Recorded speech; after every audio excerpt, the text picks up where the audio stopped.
I remember that day like it was just yesterday, even though I was only 6 years old. My name is Julie, and that day changed my life forever. Dad had gone on another business trip, leaving Mom and me alone in our house. I was playing with my dolls in the living room when I heard the doorbell ring. Mom rushed to answer it, her face lighting up when she saw who was there. "Julie, honey, go to your room and play," she said, her voice shaking with excitement. I did as she asked, but curiosity got the better of me. I peeked around the corner and saw a tall man I didn't recognize. Mom was quickly packing clothes into a suitcase, moving faster than I had ever seen her move before. Mom zipped up her suitcase and headed for the door. I stepped out from where I was hiding, feeling confused and scared. "Mommy, where are you going?" I asked. "I have to go away for a while, sweetie," she said, not quite looking me in the eyes. "Be a good girl for Daddy, okay?" And just like that, she was gone. No hug, no kiss goodbye, just the sound of a car engine starting and fading away. I stood there, staring at the closed door, waiting for her to come back, but she didn't. The house felt bigger and emptier than ever before. As night came, I grew more scared. I tried to turn on the lights, but I was too short to reach the switches. The darkness seemed to close in around me, and I started to cry. "Mommy, Daddy," I called out over and over, but no one came. I don't know how many days passed. I was hungry and thirsty, and the dark felt alive with monsters waiting to get me. I cried until I had no tears left, then huddled in a corner, shaking with fear. Finally, I heard voices outside. Our neighbor, Mrs. Jeremy, was talking to someone. "I've been hearing a child crying for days," she said. "I'm worried something might have happened." The door burst open, and suddenly the house was full of people, policemen, neighbors, and finally my dad. "Jen," he cried, scooping me up in his arms. "Oh God, Julie, I'm so sorry." I held on to him tightly, crying with relief. Over his shoulder, I saw a policeman holding a piece of paper. "Mr. James," the policeman said seriously, "I think you should read this." Dad gently set me down and took the note. As he read it, his face fell. He suddenly looked much older, like years had passed in just a few moments. "She's gone," he whispered. "Amy's gone. She left us." The next few weeks were a blur. Dad took time off work to stay with me. We had lots of visitors, relatives, friends, and a nice lady who Dad said was a child psychologist. "Jen has been through a traumatic experience," the psychologist explained to Dad. "It's normal for her to have some fears and anxieties after what happened." And boy, did I have fears. I couldn't sleep without a light on. The dark terrified me. I panicked whenever Dad had to leave, scared that he wouldn't come back either. The fear never really went away. It became part of who I was, just like my brown hair or green eyes. I became Julie James, the girl whose mother left her, the girl afraid of the dark, the girl always worried about being abandoned. As days turned into weeks and weeks into months, life started to feel normal again, but a new kind of normal. Dad and I became a team of two, figuring out how to live in this new world without Mom. He learned to braid my hair. He wasn't very good at first, but he got better with practice. And I learned how to make his coffee just the way he liked it. Then everything changed when Dad met Lauren. I was 8 years old when he introduced me to her. Lauren had kind eyes and a warm smile that made me feel comfortable right away. Over the next few weeks, Lauren became a regular part of our lives. She didn't try to replace my mom, which I appreciated more than I could say. Instead, she found her own place in our little family. One day, I overheard Dad talking to her on the phone. "I think it's time, Lauren. Will you move in with us?" Lauren moved in a week later. She didn't try to be my mom, but she became something just as important, a friend. She helped me with my homework, braided my hair much better than Dad ever could, and always made sure there was a nightlight in my room. As the years passed, other things changed too. Dad's company became successful, and suddenly we were moving to a big new house in a fancy neighborhood. I got my own room with a walk-in closet and a view of the backyard pool. But some things didn't change. I still slept with a nightlight. I still worried every time Dad went on a business trip, and sometimes late at night, I'd see him looking at old photos of Mom. My 11th birthday started like any other day. I woke up to the smell of pancakes, Lauren's special birthday treat for me. Dad was home from work, and we were planning a small party later. Everything seemed perfect. Then the doorbell rang. As I walked into the living room, I froze. Standing there, looking older but unmistakable, was my mother. Next to her was a little girl, about 6 years old, holding a teddy bear and looking around with wide eyes. "Amy," Dad said, his voice tight. "What are you doing here?" Mom took a deep breath. "Larry, I am so sorry for everything. I know I have no right to be here, but," she gestured to the little girl. "This is Maria. She's your daughter." The room went silent. I felt like I couldn't breathe. Dad's face showed a mix of emotions: shock, anger, disbelief, and then something else. "My daughter?" he repeated. Mom nodded. "I was pregnant when I left. I didn't know then. I swear, Larry, I've made so many mistakes. I'm not asking you to forgive me, but Maria, she deserves to know her father." I watched as Dad knelt down to the little girl's level. "Hi, Maria," he said softly. "I'm your dad." Maria looked up at him shyly. "Hi," she whispered. As Dad talked to Maria, I noticed Lauren standing in the doorway, her face pale. She turned and walked away quickly. I wanted to follow her, but I felt stuck, unable to move. The next few hours were a blur: lots of adult conversations I wasn't supposed to hear, raised voices, and tears. I hid in my room, hugging my knees to my chest, trying to make sense of it all. Later that evening, Dad came to talk to me. "Julie," he said, sitting on the edge of my bed, "I know this is a lot to take in. Your mom, she's made some big mistakes. But Maria, she's innocent in all this. She's your sister. I've decided to give your mom another chance, for Maria's sake." The next day, I watched from my window as Lauren packed her car. She looked up and saw me watching, with tears in her eyes. She waved goodbye. I waved back, feeling like a part of me was leaving with her. Mom and Maria moved in that same day. Maria took the guest room, and Mom took her old place in Dad's room. It felt wrong, like she was erasing the last 6 years as if they never happened. The years that followed were complicated. Mom was back, but it wasn't the happy family reunion I had hoped for. When I was younger, I might have dreamed about having a close relationship with my mom, but it never really happened. She adored Maria, giving her all the attention and love, but with me, there was always a distance, a feeling of awkwardness that never went away. Maria was just a kid. She didn't ask to be part of this complicated situation. I tried not to be resentful, but it was tough, especially when I saw how easily she fit into Mom and Dad's life in a way I never seemed to. By the time I turned 19, I was more than ready to leave for college. I decided to study zoology because animals were always easier for me to understand than people.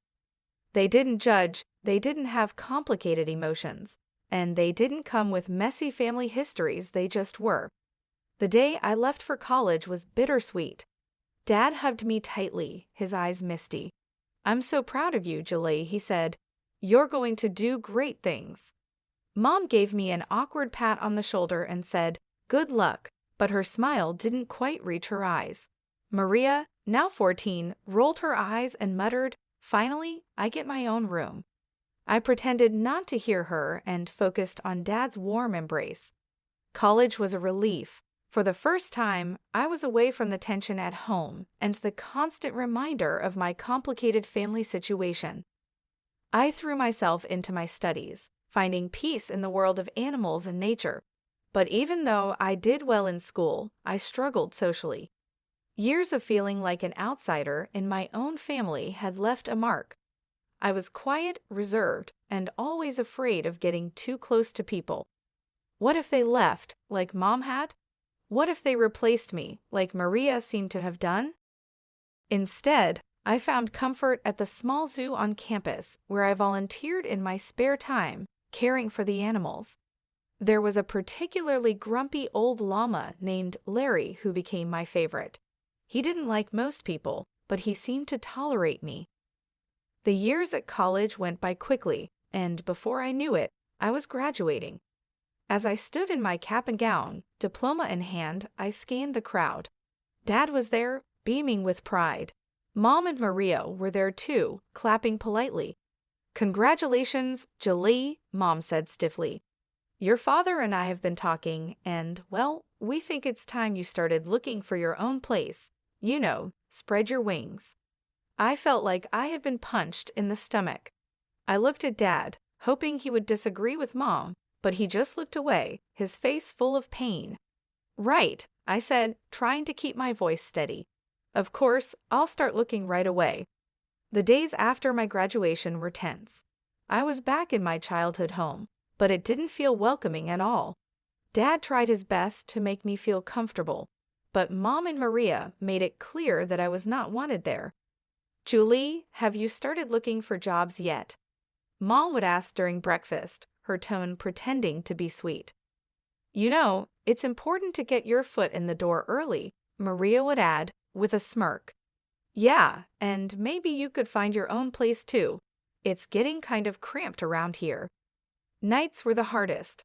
I still needed my nightlight to sleep, something Maria didn't miss. One evening, as I was getting ready for bed, she barged into my room. "Seriously?" she scoffed, pointing at my nightlight. "You're 23, and you still need that. No wonder you don't have any friends." I felt my cheeks burn with shame. "Leave me alone, Maria," I muttered, but she wasn't finished. The next day at dinner, she brought it up again, this time in front of everyone. "Hey, Mom, Dad," she said, her voice dripping with fake concern. "Don't you think Julie should see a therapist or something? I mean, she's an adult who's afraid of the dark and can't make friends. That's not normal, right?" Something inside me snapped. Years of bottled-up hurt and anger burst out. "You want to know why I'm like this, Maria?" I said, my voice shaking. "It's because when I was 6, my mother left me alone in a dark, empty house for days. Do you have any idea what that does to a child?" The table went silent.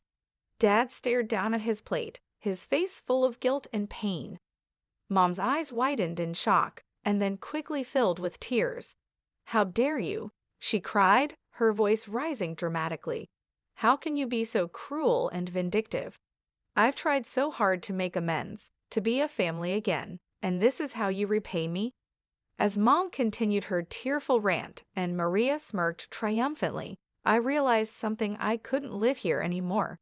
This wasn't my home, and these people, they weren't my family, not really. From that day on, I threw myself into job hunting with new determination.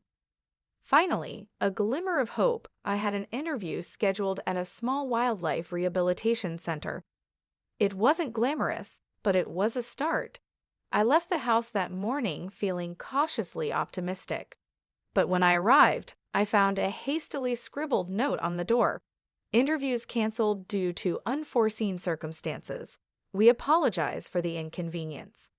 Disappointed, I headed home earlier than expected. I unlocked the front door and heard voices coming from the living room, Mom and Maria deep in conversation. I was about to let them know I was home when I heard my name. If Julie wasn't around at all, Maria was saying, it's not fair that she gets any of Dad's money. She's not even really part of this family. "I know, sweetie," Mom replied in a calming voice, "but we have to be patient. Once she moves out, it'll be easier to convince your father to change his will. We just need to keep pushing her to leave." It felt like a bucket of ice water had been poured over me. They didn't just want me out of the house, they wanted me out of the family entirely, and they were after my inheritance too. I sat on my bed, my mind racing. What should I do? Should I tell Dad? But would he believe me over Mom and Maria?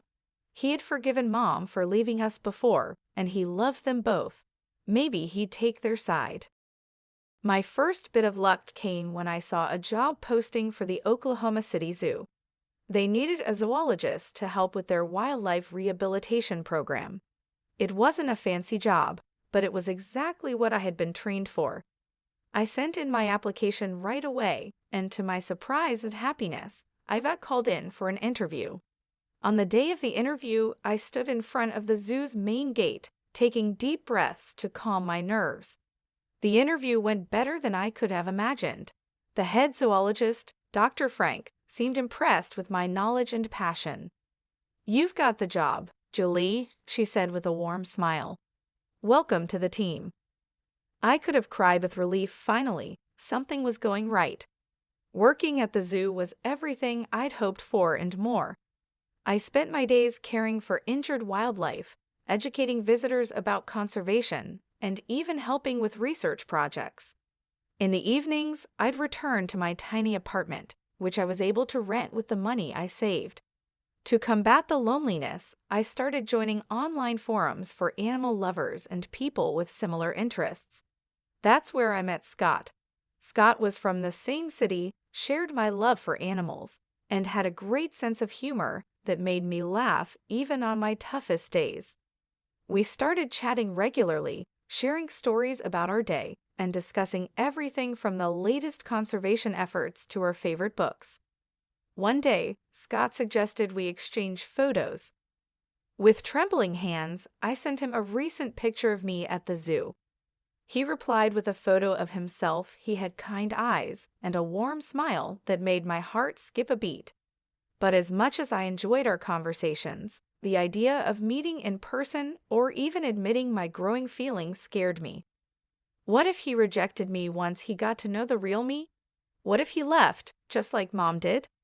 Around this time, I started talking with Hannah, a girl I met on a support forum for people with childhood trauma. She understood my fears in a way no one else had before. "You know what helps me," Hannah wrote one day. "I write emails to the people I can't talk to in real life. I pour out everything I'm feeling, all the things I wish I could say, but I don't send them. I just save them as drafts. It's really healing." Taking Hannah's advice, I started writing emails to Dad.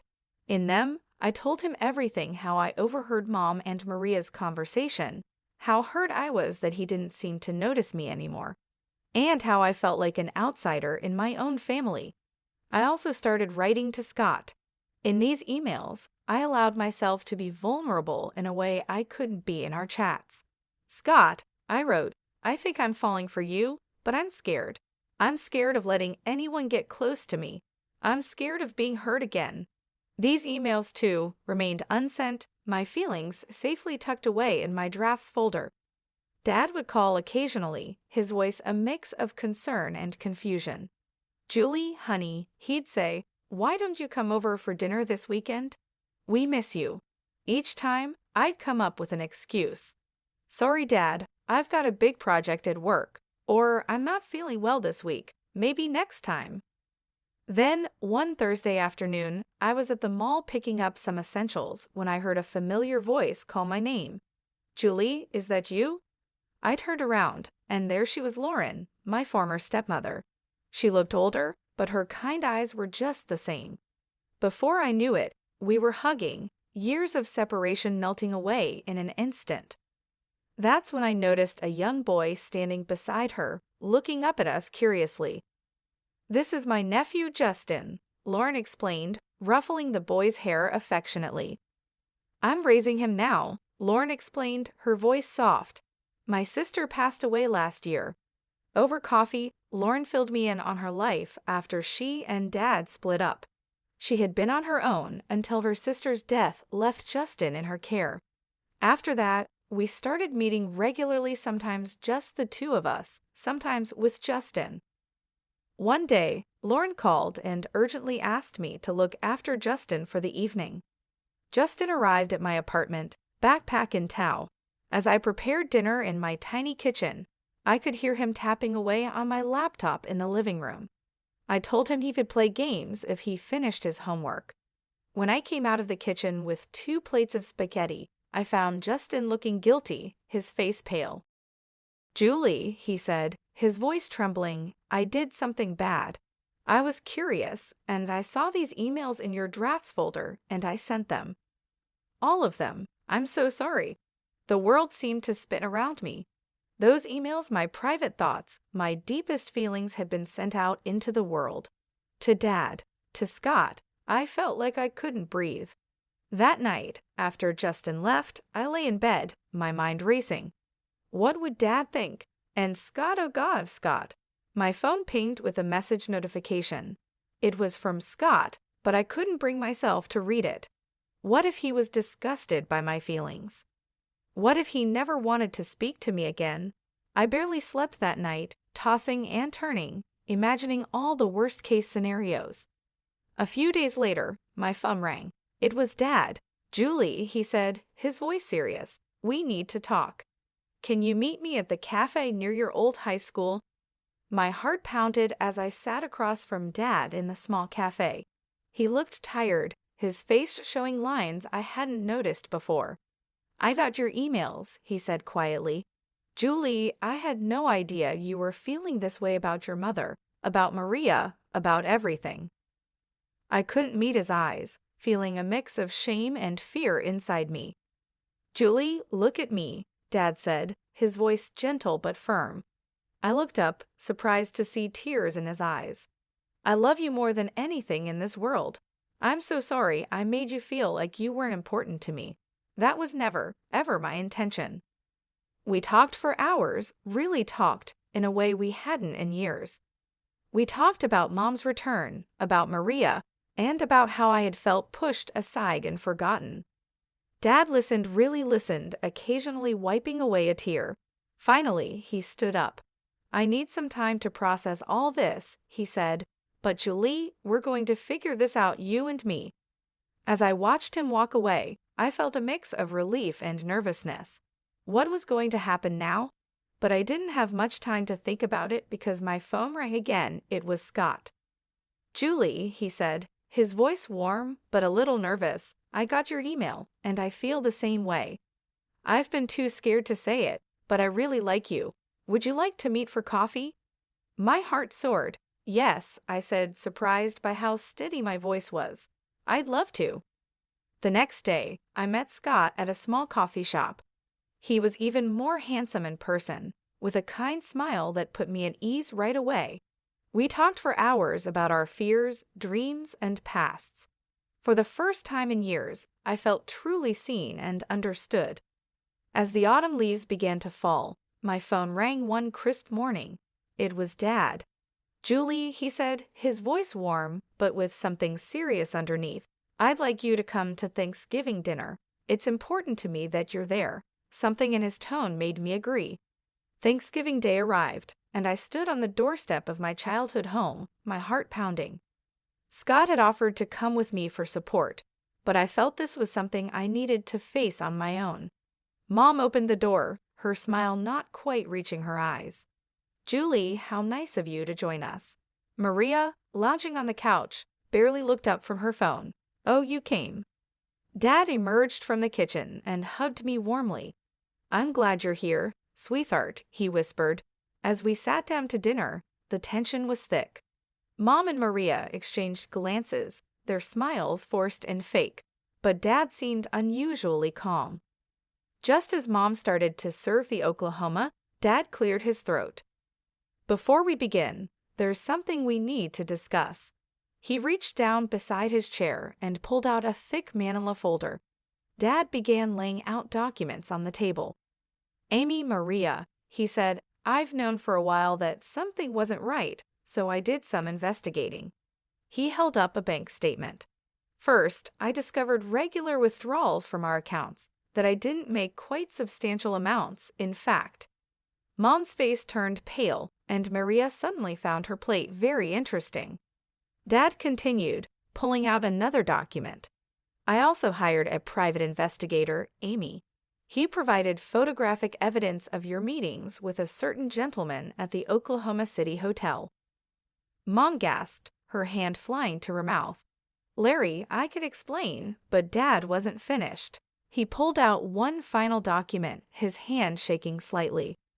"I had a DNA test done," Dad said quietly. "Maria isn't my biological daughter." The room went silent. Maria's phone slipped from her hands and clattered to the floor. Mom looked like she might faint. I've already spoken to my lawyer, Dad continued, his voice steady even though his eyes showed emotion. Amy, I'm filing for divorce, and I'm afraid I'll have to ask both you and Maria to leave this house. Mom found her voice, anger replacing her shock. You can't do this. I'll take you for everything you've got. Dad's expression hardened. Actually, Amy, you won't. If you try to claim any property, I'll countersue and demand repayment of all the money you've taken, plus what I've spent raising Maria. My lawyer assures me I have a very strong case. Tears streamed down Mom's face as she realized the seriousness of the situation. Maria sat in stunned silence, her world falling apart around her. In the days that followed, Mom and Maria moved out. Dad and I began to rebuild our relationship, stronger than ever before. We started having weekly dinners, long talks, and even began planning a father-daughter road trip. One day over coffee, Dad hesitantly brought up Lauren. I've been thinking a lot about the past, he said, about the mistakes I made. I reached out to Lauren to apologize. We've been meeting for coffee, talking things through. I smiled, genuinely happy for him. That's wonderful, Dad. Lauren is an amazing woman. As for me, things with Scott were going better than I could have ever imagined. He was patient, kind, and understood my fears and insecurities. With his support, I was even starting to work through my issues in therapy.